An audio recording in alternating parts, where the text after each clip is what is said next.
Podemos regresar a ese servicio de la tarde para seguir alabando al Señor y oyendo de su palabra. En la mañana estábamos juntos, mis hermanos, y estábamos ahí en el capítulo 1 de Hechos. Estábamos ahí hablando de los roles del Señor Jesucristo, del Cristo ascendido, que está en los cielos, que está en la diestra del Padre, intercediendo por nosotros. Vimos que Él es el dador del Espíritu Santo, ¿verdad? Vimos también de que Él es el Rey del universo, el Rey de reyes y Señor de señores. Y también vimos de que Él es el mediador, que Él está intercediendo por nosotros a la diestra del Padre. Y es un beneficio para nosotros de tener a el Dios del universo intercediendo por nosotros.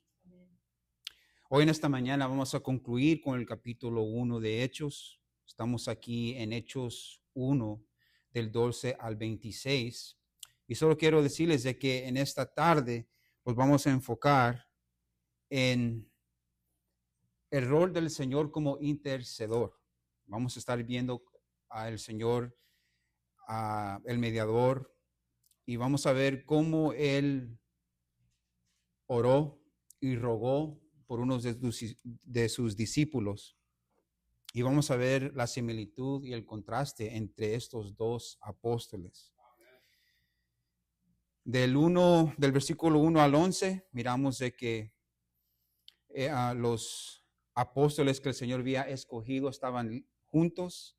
El Señor les da la promesa, ¿verdad? Les dice de que el Espíritu Santo iba a llegar ahí, iba a morar en ellos, y de que iban a tener el poder del Espíritu Santo para ser testigos de Él a todas las naciones, comenzando de Jerusalén.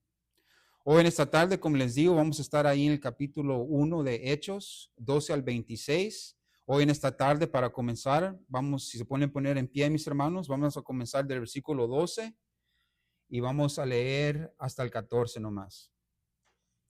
12 al 14 en esta tarde.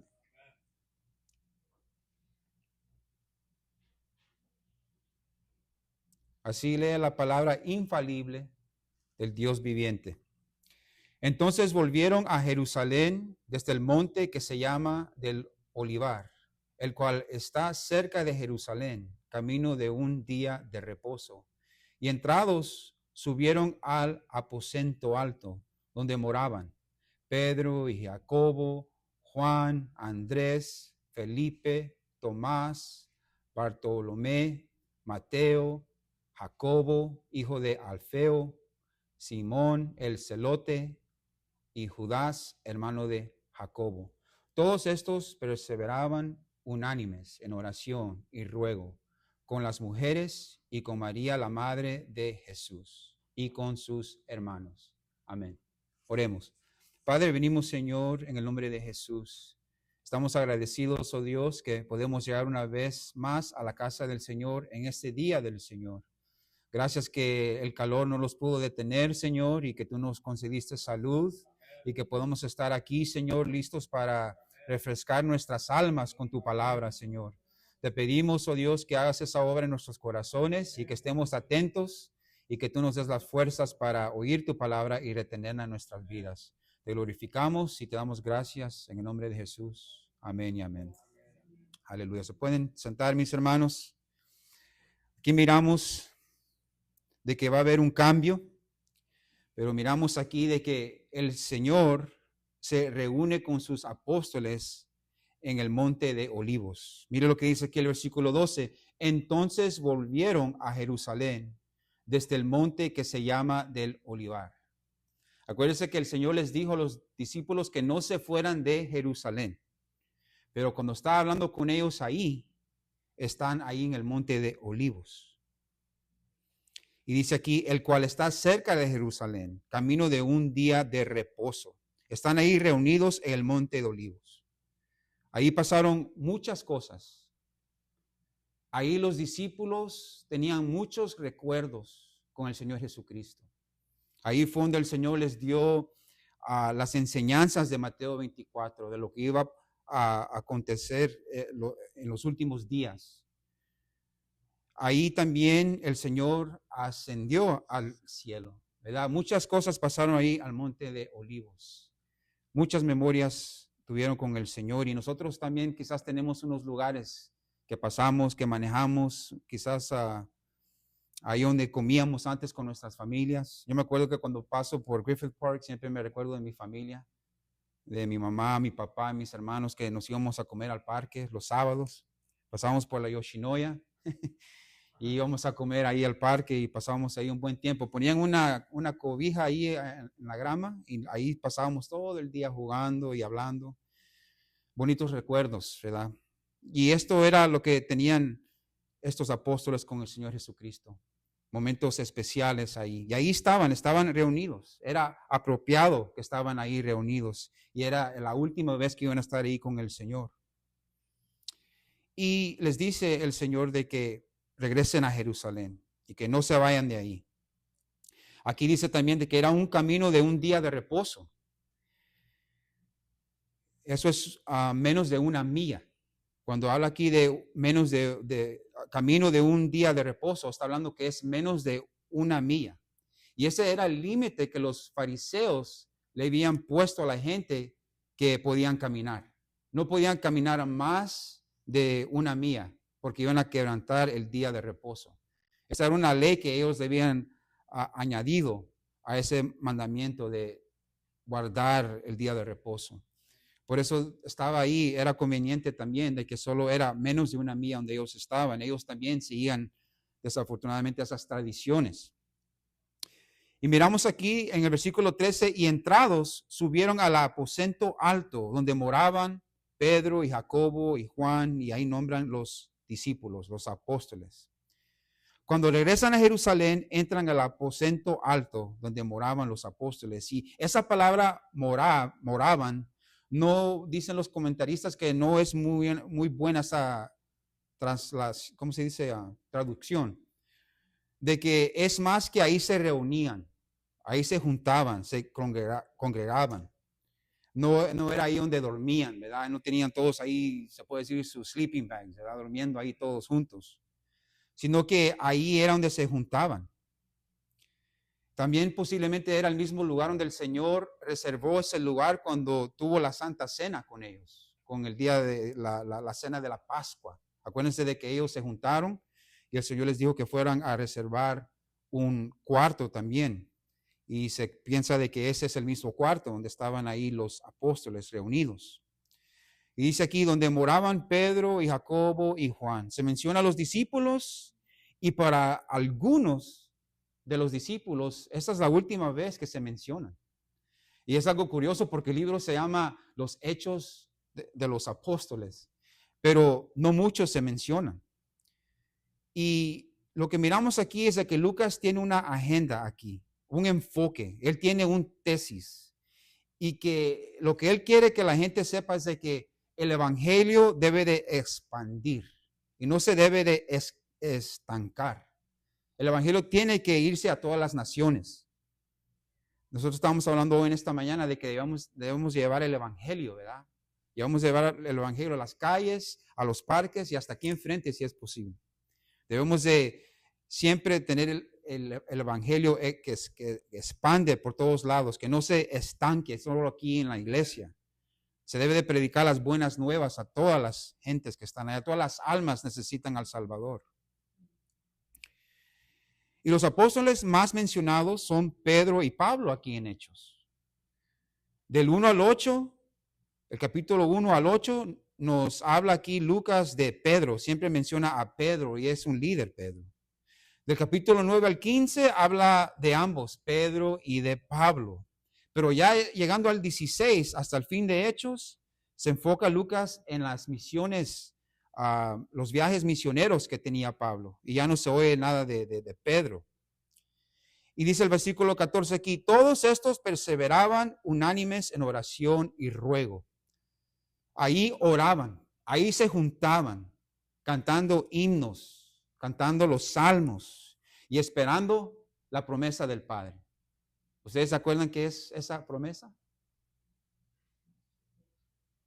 El Espíritu Santo que iba a llegar. Ellos están anticipando ese día. Ellos no sabían cuándo iba a pasar, pero ellos estaban listos, esperando. Y qué bueno que hoy en esta tarde podemos estar reunidos, ¿verdad? Alabando y glorificando al Señor juntos.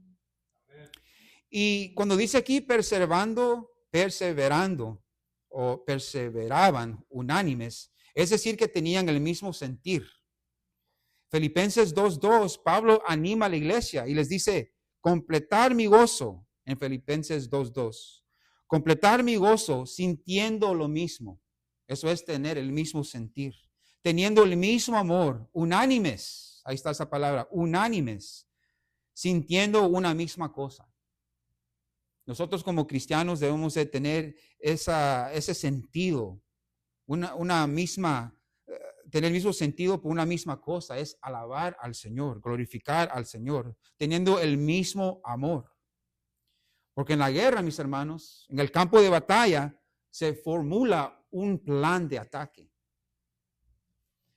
Pero antes de ese plan de ataque, mis hermanos, ¿qué se hace? Se planea. Los soldados son entrenados y les dan un plan, ¿verdad? Eso es para todo, hasta un negocio, ¿verdad? Siempre entrenan al empleado, ¿se dice? ¿El empleado? Lo entrenan para que esté listo para hacer ese trabajo. Los soldados también los entrenan para estar listos para la batalla. Un equipo deportivo también está entrenando, ¿verdad? Nosotros que nos gusta el fútbol americano, ya comenzó la temporada. Pero ellos pasaron tiempo preparándose, teniendo un plan, lo que iban a hacer. Siempre preparándose. Se puede decir, tenían el mismo sentir, con la misma meta, y esa es de ganar el campeonato. Y miramos que nosotros como cristianos también debemos estar juntos, perseverando juntos, unánimes, con el mismo sentir. ¿Y cómo lo hicieron los apóstoles? Nosotros no nos debemos de preguntar qué vamos a hacer, qué es lo que ellos hacían.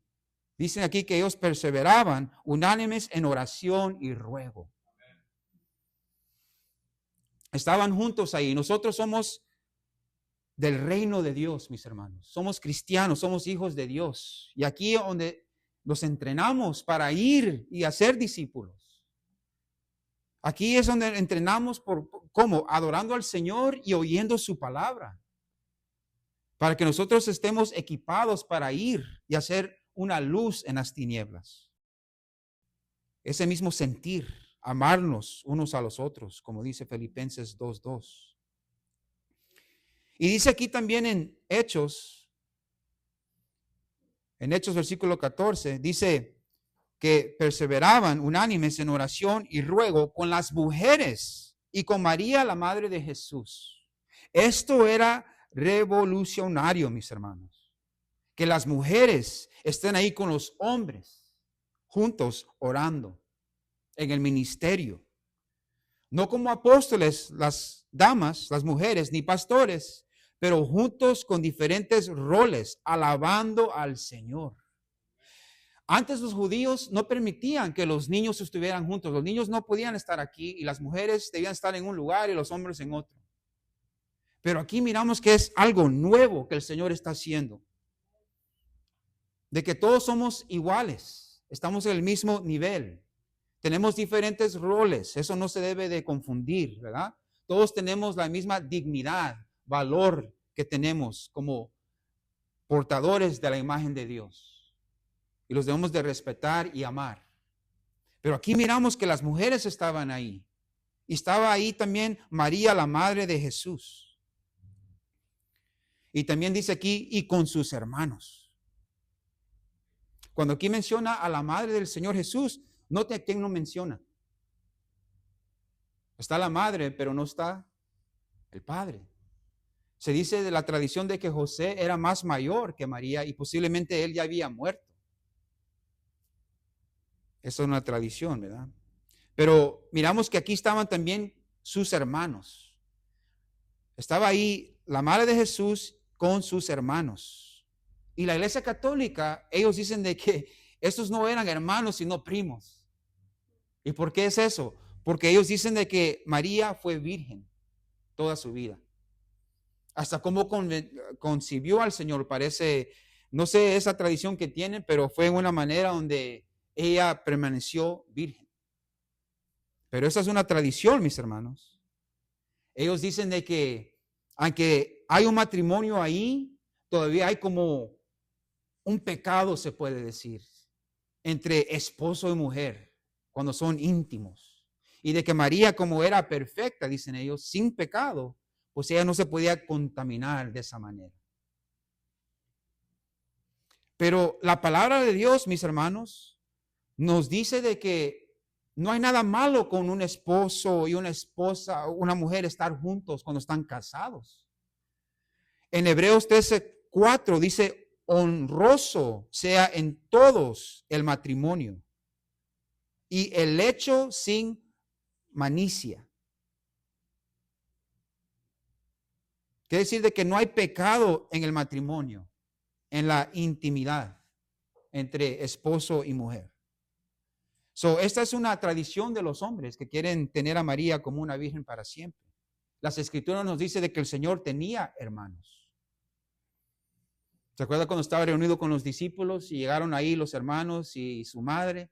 Y le dijeron, te busca tu madre y tus hermanos. ¿Verdad? No dijeron tus primos, está escrito tus hermanos. Pero esas son las tradiciones, ¿verdad? La gente se quiere aferrar a sus tradiciones y no a las escrituras. Y esa es otra razón por qué estamos divididos con la Iglesia Católica. El versículo 16 dice, varones, hermanos, era necesario que se cumpliese la escritura. Se me olvidó un versículo. El 15.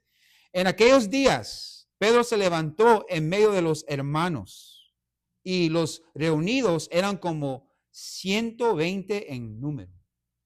Eran bastantes, 120 que estaban ahí reunidos. Y miramos que Pedro ahora está poniendo las cosas en orden. Tuvo un maestro que le enseñó cómo lidiar con asuntos, cómo resolver problemas, cómo ser líder. Y lo iba a necesitar en el ministerio. Y no hay nada malo que nosotros ¿cómo se dice? Que nosotros pensemos de que Pedro era un líder. Era él un líder. Tenía un rol natural de liderazgo entre los discípulos, ¿verdad? Pero no lo llevamos al extremo para decir de que él tenía una autoridad suprema y que lo pasó en una sucesión, ¿verdad? De años y años, que él era el primer papa. Esa también es una tradición del hombre, de la Iglesia Católica, porque él era un hombre infalible. Acuérdese que el Señor le dijo, Satanás, ponte atrás de mí, ¿verdad? Imagínense un hombre perfecto, supuestamente. No, él era infalible. Y todos los papas son infalibles también. Esta es otra tradición que tiene la Iglesia Católica, que Pedro era el primer papa y él tenía toda la autoridad. Bueno, era líder él. No lo vamos a condenar. Era líder de los discípulos, se puede decir. Y mire el 16, dice, varones, hermanos, era necesario que se cumpliese la escritura en que el Espíritu Santo habló antes por boca de David acerca de Judas, que fue guía de los que prendieron a Jesús. Note esta parte aquí donde dice, mis hermanos, que se cumpliese la escritura en que el Espíritu Santo habló antes por boca de David. Note que el Espíritu Santo hablaba por profetas y habló por medio de David cuando él escribió los salmos. Por eso nosotros podemos confiar que los salmos son inspirados por el Espíritu Santo. Dios está hablando por medio de David y él lo escribió. Por eso el Señor se refiere a los salmos como escritura.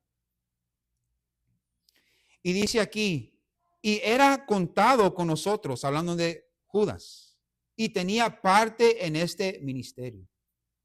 Imagínense que Judas, él evangelizó, él sanó, él anduvo entre los discípulos y el Señor Jesucristo.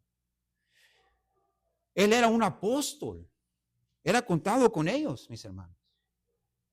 Pero miramos cómo terminó su vida. Y primera de Juan 2:19 en una manera nos ayuda a entender esta situación. Porque a veces nos preguntamos, ¿por qué se fueron? ¿Verdad? Y quiero también decir algo, compartir algo, de que solo porque se van de un lugar no quiere decir de que se fueron al mundo, ¿verdad? Pero también aquí miramos de que esto no fue el caso de Judas. Judas, él se perdió y él se fue del cristianismo, se puede decir. Primera de Juan 2:19 dice, salieron de nosotros, pero no eran de nosotros, porque si hubiesen sido de nosotros, hubieran permanecido con nosotros. Pero salieron para que se manifestase que no todos son de nosotros. Hablando de los que vienen a la iglesia y se van para el mundo. Debemos de ver el fruto que está ahí. Note Mateo 7 lo que dice el Señor concerniendo ese día. Cuando muchos vengan a Él diciendo, Señor, Señor. Mateo 7, 21, 23. Lee así, no todo el que me dice, Señor, Señor, entrará en el reino de los cielos, sino el que hace la voluntad de mi Padre que está en los cielos. Muchos me dirán en aquel día, Señor, Señor, ¿no profetizamos en tu nombre? Y en tu nombre echamos fuera demonios. Y en tu nombre hicimos muchos milagros. Y estas palabras, mis hermanos, es una pesadilla pensar de que oír estas palabras del Señor. Y entonces les declararé, nunca os conocí, apartaos de mí, hacedores de maldad. Podemos ver aquí que Judas, en ese día, posiblemente él esté ahí diciendo todas estas cosas que hizo para el Señor. Pero note lo que está haciendo tal persona. Se está gloriando él mismo en las obras que hizo y no lo que Jesús hizo por esa persona. Miramos de que la gente los podemos ver por sus frutos, también dice la palabra, por sus frutos los conoceréis.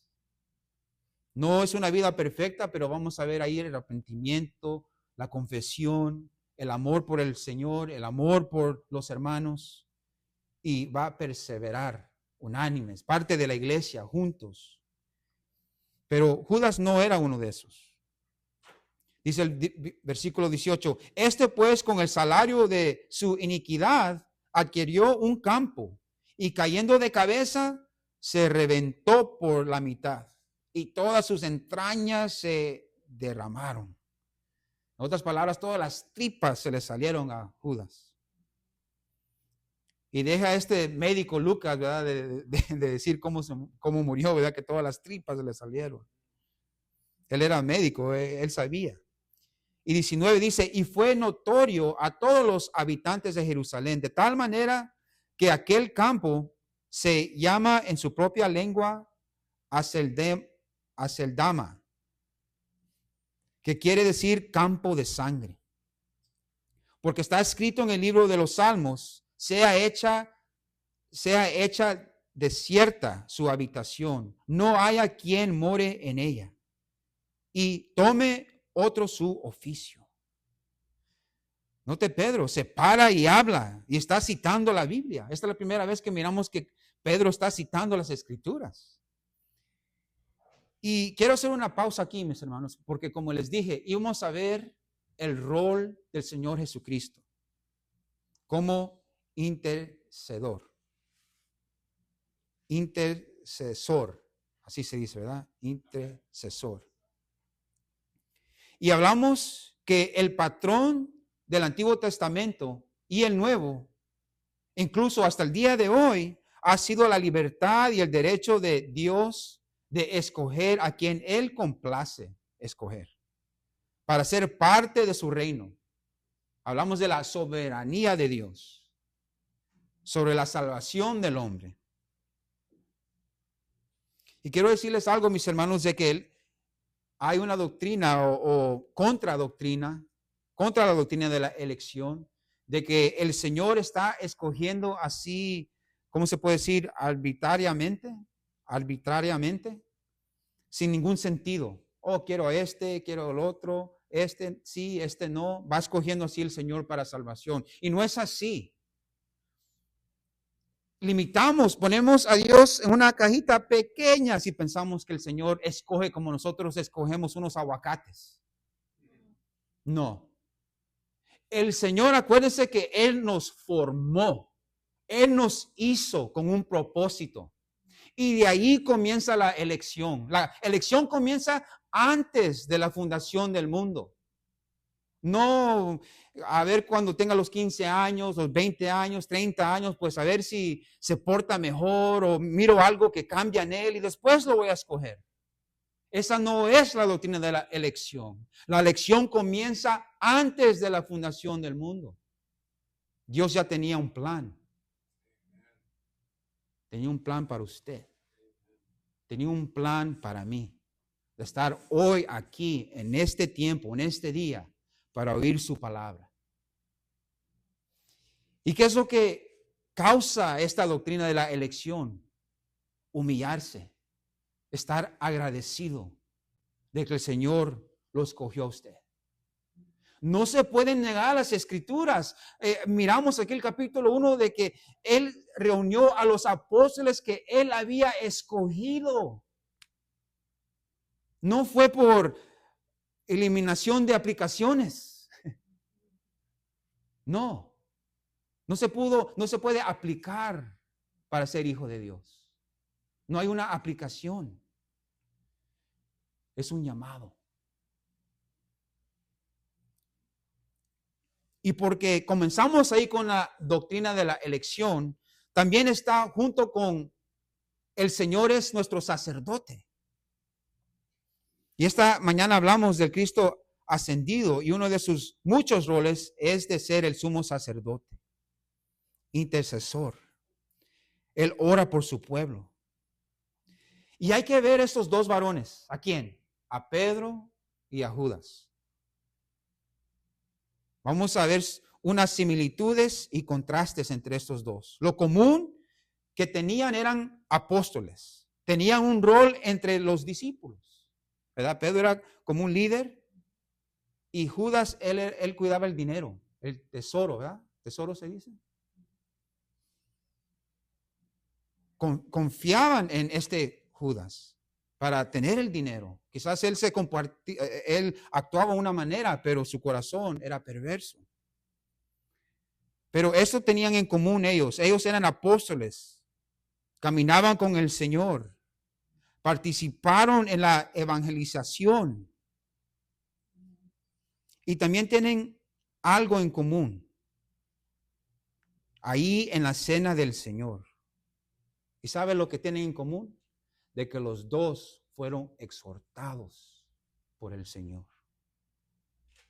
Esa cena de la cena del Señor, mis hermanos, es poderosa. El Señor les dijo que los discípulos lo iban a abandonar al Señor allí en la mesa, en esta cena, la última Pascua antes de ir a la cruz. Y Él les dice a los discípulos de que alguien lo iba a traicionar. Y de que alguien lo iba a negar, que lo iban a dejar abandonado. Me van a abandonar, les dijo el Señor. Y claro, ¿quién fue el primero que habló? Pedro. Oh, no, Señor. No importa que me muera yo nunca te voy a dejar, Señor. Yo siempre voy a estar ahí contigo. Estoy parafraseando, ¿verdad? Pero, ¿y qué le dice el Señor? Te digo de que tú me vas a negar.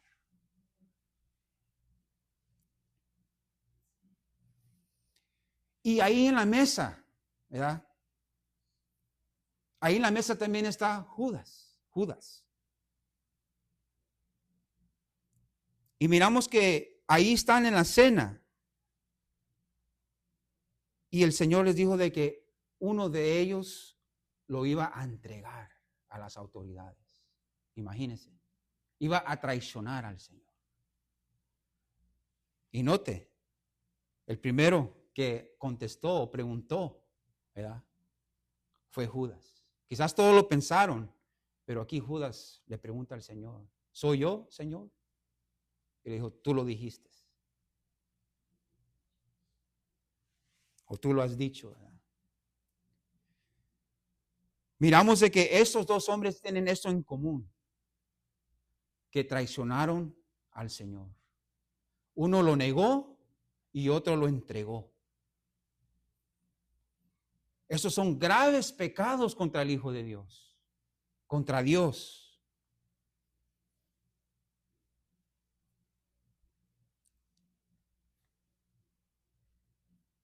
¿Y qué dijo el Señor de ese hombre que lo entregó? Ay de aquel hombre, porque en el Hijo del Hombre es entregado. Bueno fuera que ese hombre no hubiera nacido. Wow. ¿Y qué comparte? ¿Qué tienen en común? ¿Verdad? Es que los dos fracasaron contra el Señor. Los dos ofendieron y pecaron contra el Señor. Uno lo negó y otro lo traicionó. Pedro lo negó 3 veces. Y la tercera vez dice la Escritura que vio al Señor. El Señor ya le habían pegado. El Señor ya iba a la cruz. Ya estaba todo, estaba derramando sangre el Señor.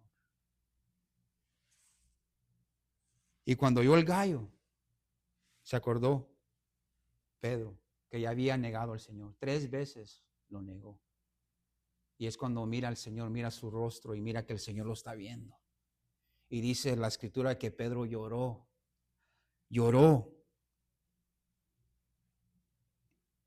amargamente. Y Judas traiciona al Señor por 30 piezas de plata, imagínense. Pero ¿qué fue el resultado de Judas? Dice la palabra que él se arrepintió y él llevó las 30 piezas y se las fue a dar a los sacerdotes, pero ellos no lo querían, porque ellos sabían de que tenía sangre ese dinero.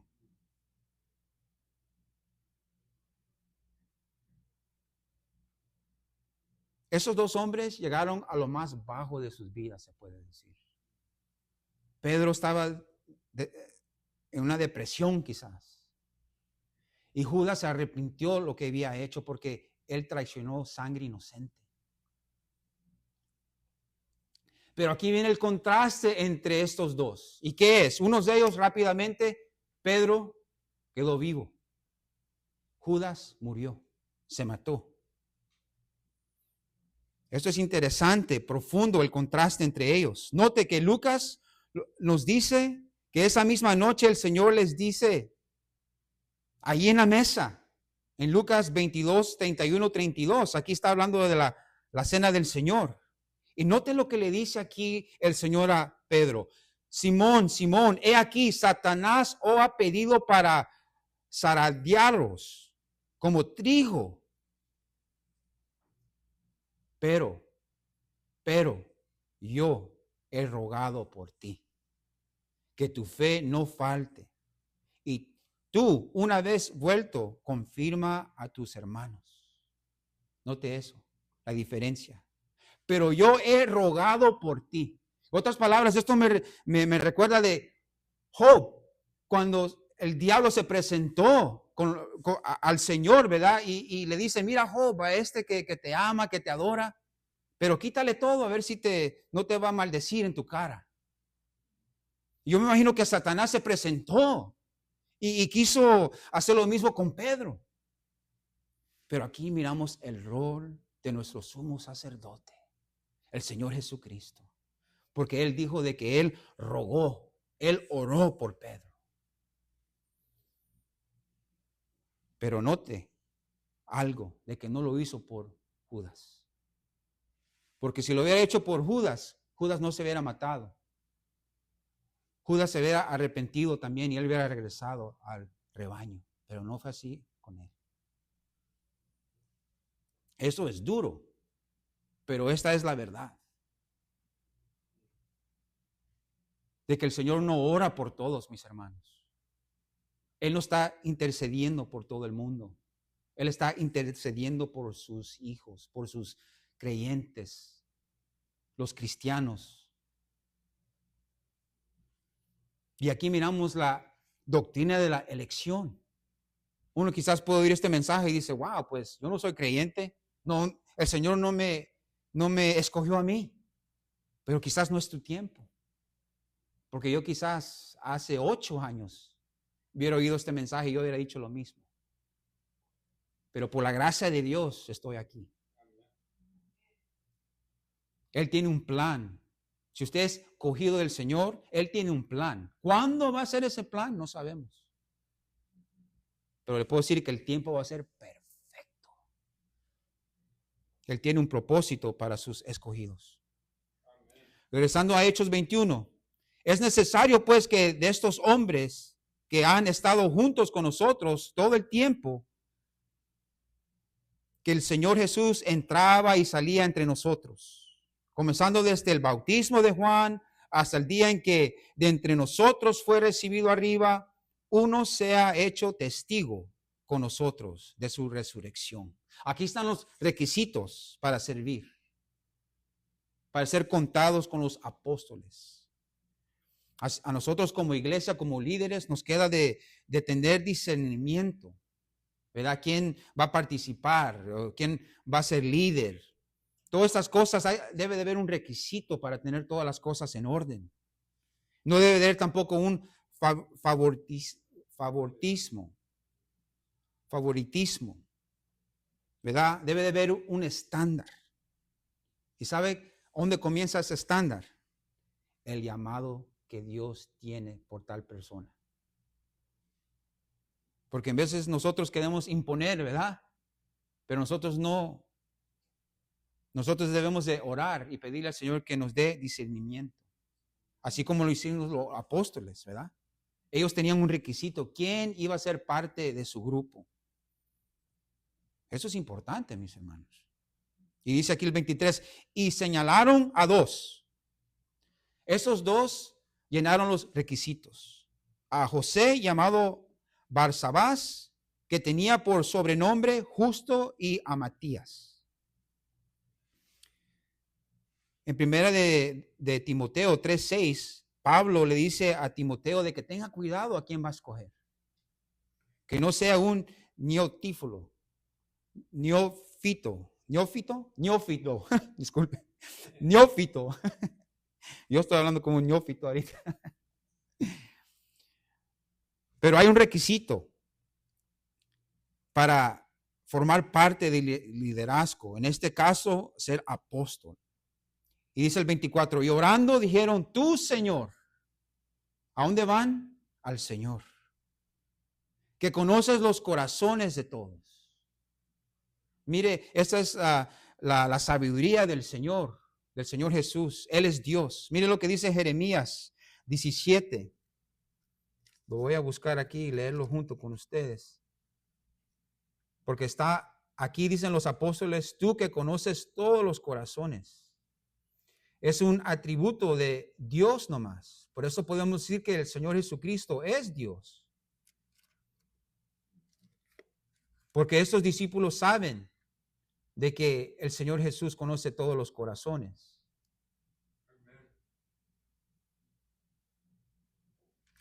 Dice Jeremías 17, 9 al 10. Engañoso es el corazón más que todas las cosas y perverso. ¿Quién lo conocerá? Aquí se responde o se hace la respuesta. Aquí mira lo que dice Jehová. Yo, Jehová, que escudriño la mente, que pruebo el corazón para dar a cada uno según su camino, según el fruto de sus obras. ¿Qué dice aquí? ¿Quién es el que sabe los corazones del hombre? Jehová. ¿Y a quién le están orando aquí los apóstoles? A Jesús. Porque Jesús es Jehová. No es el Padre, Él es el Hijo, pero Él es Dios. Y dice aquí, y orando dijeron, tú, Señor, que conoces los corazones de todos, muestra cuál de estos 2 has escogido. Ahí está otra vez esa palabra, escogido.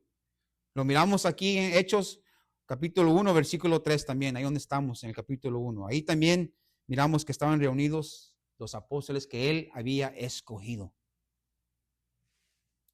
25, para que tome la parte de este ministerio apostolado de que cayó Judas por transgresión, para irse a su propio lugar. ¿Cuál lugar es ese, mis hermanos? Al infierno.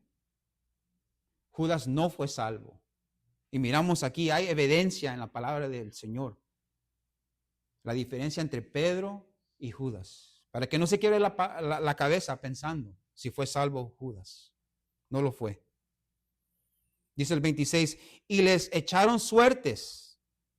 Y la suerte cayó sobre Matías y fue contado con los 11 apóstoles. Aquí bastante gente dice que quizás tiraron dice. No sé cómo se dice dice en español.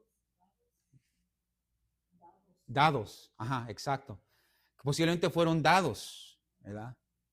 Uno puede decir de que, wow, qué manera, ¿verdad?, de escoger. Pero ellos oraron y antes se practicaba esto. Pero miramos de que el Señor escogió a Matías para llenar ese rol de apóstol. Y este es el capítulo 1, que miramos que la iglesia está reunida. Aquí se está desarrollando la iglesia, se está poniendo las cosas en orden. Ya tiene a los 12 una vez más. Y miramos que se hizo la decisión de reemplazar a alguien, a Judas.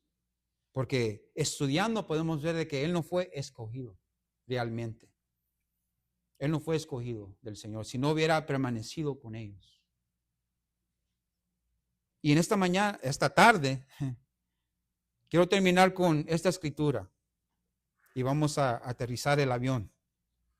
En Romanos 8, 31, 39. Para que nosotros podamos recordar, podemos agarrar ánimo.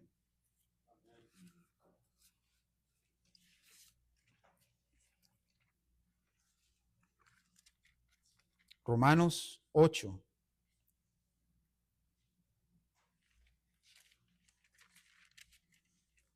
Nos habla aquí Pablo en el 31.